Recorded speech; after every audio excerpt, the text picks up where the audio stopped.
क्या क्रिएटिनिन ठीक होने के बाद, किडनी नॉर्मल होने के बाद क्या पेशेंट नॉर्मल लाइफ जी सकता है? क्रिएटिनिन जब नॉर्मल होता है और जब पेशेंट की किडनी जो नॉर्मल हो रही है, यानी कि उसका फिल्ट्रेशन रेट जो है वो नॉर्मल हो रहा है, तो जैसे जैसे उसका इंप्रूवमेंट आती चली जाती है। फॉर एग्जांपल किसी का क्रिएटिनिन लेवल अगर 5 है, तो उसका जैसे जैसे क्रिएटिनिन लेवल में इंप्रूवमेंट चली जाती है, वैसे ही उसका लाइफस्टाइल और उसका जो प्रॉपर आहार विहार है वो सारी चीजें नॉर्मल होती चली जाती है।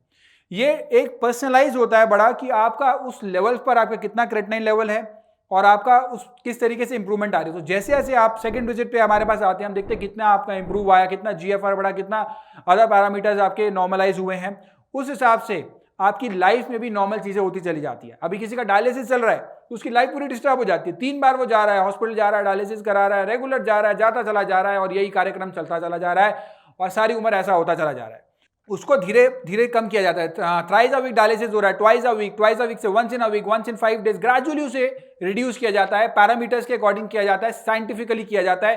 पहले सारे के सारे पैरामीटर्स चेक किए जाते हैं कि कहाँ पे हैं, कितने हैं पैरामीटर्स उसके, क्रेट कितना है, यूरिया कितना है, अदर सारे पैरामीटर्स, इलेक्ट्रोलाइट्स कैसे हैं, उसके फिजिकल असेसमेंट, स्वेलिंग तो नहीं है, ब्रेथलेसनेस तो नहीं है, 10 तरह की और चीजें असेस करने के बाद उसको लाइफस्टाइल जो है उसका जैसे जैसे इंप्रूवमेंट आती है वो उसका नॉर्मल होता चला जाता है। यानी कि अगर हम 10th फ्लोर पे हैं तो 9th पे आ रहे हैं तो लाइफस्टाइल भी उसका 10% इंप्रूव हो जाएगा। और एक बार जब ये नॉर्मल हो जाता है, जब ये क्रेटिनिन लेवल बिल्कुल नॉर्मल हो जाता है, उसके बाद कुछ समय के लिए जो है आपको डाइट फॉलो करनी होती है और कुछ आपको ब्रीदिंग एक्सरसाइज फॉलो करनी होती है। मेडिसिन की रिक्वायरमेंट उसके बाद नहीं होती है। और इसी तरह की वीडियोस के लिए कर्मा आयुर्वेदा पे आप लाइक कर सकते हैं, शेयर कीजिए हमारी वीडियो ताकि अन्य किडनी रोगियों को भी इस तरह का लाभ मिले, इस तरह का फायदा हो और इस तरह की चीजें उनको बेनिफिट हो। Stop kidney dialysis.